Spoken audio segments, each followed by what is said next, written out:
என்ன புரியல, என்ன வேணும்?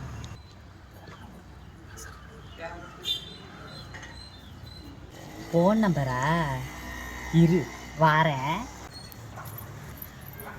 என்ன அவள்கிட்ட ஃபோன் நம்பர் கேட்டால் அவள் பாட்டு உள்ளே போனா, ஒருவேளை எழுதிட்டு வருவாளா? என்னயா அம்மாங்கப்பா இந்த உள்ள போயிருக்கு சாமி உள்ள போயிருக்காங்க. ஏம்மா என்ன நான் செடிக்கு தண்ணி ஊத்திட்டு இருந்தேம்மா. சரி ஒரு ஆள் வந்து என்கிட்ட ஃபோன் நம்பர் கேட்குறாமா. எதுக்கு பேசணுமாமா, அதான் நான் உங்களை கூப்பிட வந்தேன். ஃபோன் நம்பர் ஆமா, இந்த ஒரு பொம்பளை பிள்ளை தனியாக இருந்தா வீட்டில் எவனும் சும்மா இருக்காது. ஏப்பா ஃபோன் நம்பர் கேட்டியாமில்ல? இன்னும் கேட்கலாம் கப்பணும். அப்படி ஒன்றும் நீ கேட்கலாம். தான் கேட்டியாமில்ல? வாங்கிட்டு வந்து இல்லை பிடிச்சிருந்தனால கேட்டேன். பிடிச்சிருக்கும் அப்படியே வேற வீராஞ்ச பிள்ளை பார்த்துக்காமா. ஒரு வயசு பிள்ளை தனியாக இருந்தால் ஃபோன் நம்பர் இல்லை கேட்டேன். நம்ம அந்த மாதிரி தப்பு எந்த தப்பும் பண்ண இது மாட்டோம். அக்கா தங்கச்சி கூட பிறக்கல. இல்லை பிறந்திருக்குங்க, அந்த மாதிரி நம்ம எந்த எதுக்கு தப்பும் பண்ண அவன் மாட்டோம். நம்பரை கேட்டேன்? எந்த ஒரு பொம்பளை பிள்ளை தனியாக இருந்தால் வந்து நீ ஃபோன் நம்பர் கேட்டிருக்கியா? ஒரு வயசு வித்தியாசம் இல்லை, அறிவு கட்டவனே. என் நம்பர் நோட் பண்ணிக்கோ. இன்னுமே வரமாட்டேங்க்கா, தெரியாமல் பண்ணிட்டாக்கா. இன்னும் இந்த பக்கம் வரைய மாட்டேக்கா.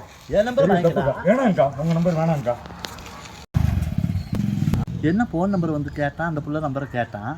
ஒரு வயசு பிள்ளை நம்பர் கேட்பியான்னு அருகாமனை விளக்கமாறு இதெல்லாம் கொண்டு வந்தோம். பயப்படாமல் நின்னான்.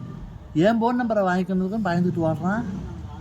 பயத்தில் போகிறான்னா ஒரு வேளை அவனுக்கு நம்மளை பிடிக்கலையோ பார்ப்போம்.